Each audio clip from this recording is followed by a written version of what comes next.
گلگت بلتستان کو عبوری آئینی صوبہ بنانے کے لیے گلگت بلتستان اسمبلی نے متفقہ قرارداد منظور کر لی ہے۔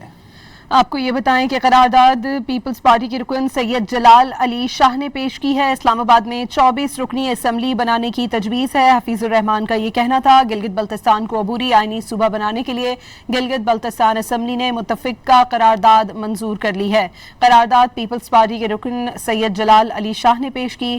حفیظ الرحمان کا اس موقع پر کہنا تھا کہ اسلام آباد میں 24 رکنی اسمبلی بنانے کی تجویز ہے۔ گلگت بلتستان کو عبوری آئینی صوبہ بنانے کے لیے گلگت بلتستان اسمبلی نے متفقہ قرارداد منظور کر لی ہے۔ آپ کو یہ بتائیں کہ قرارداد پیپلز پارٹی کے رکن سید جلال علی شاہ نے پیش کی ہے۔ اسلام آباد میں 24 رکنی اسمبلی بنانے کی تجویز ہے۔ حفیظ الرحمان کا یہ کہنا تھا۔ گلگت بلتستان کو عبوری آئینی صوبہ بنانے کے لیے گلگت بلتستان اسمبلی نے متفقہ قرارداد منظور کر لی ہے۔ قرارداد پیپلز پارٹی کے رکن سید جلال علی شاہ نے پیش کی۔ حفیظ الرحمان کا اس موقع پر کہنا تھا کہ اسلام آباد میں 24 رکنی اسمبلی بنانے کی تجویز ہے۔